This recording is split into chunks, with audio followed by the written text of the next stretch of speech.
terrible crime was committed last week that put Canadian violence back at its peak.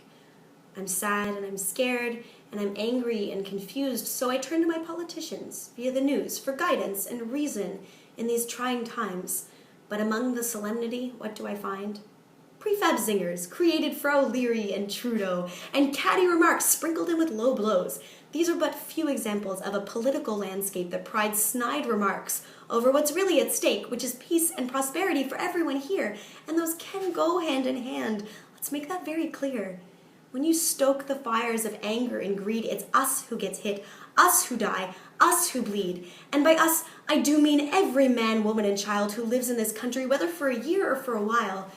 You've got to believe that the majority of us just want to go about our lives without making a fuss. But when you force us to think all these negative thoughts, all these insinuations and backstabbing remarks, it affects us. It sits in the back of our minds and informs us on whether to be hateful or kind.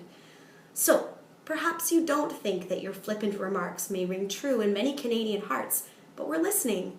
We're here. We have always been. Just because we're complacent doesn't mean you should win by bullying opponents or acting blasé just so you can be top of the headlines each day.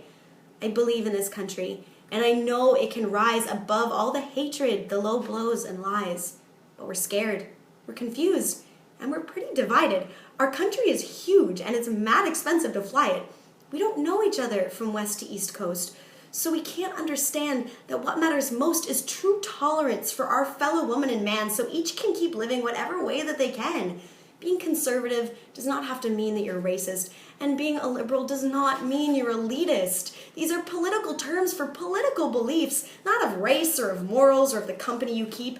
It's up to you to guide us in this conversation, to separate the link made in this great wide nation between color of skin and ill will intention, between religion and terrorism and millennials and dissension. So please, uphold what we're electing you to. Do what's best for our country, not just what's best for you.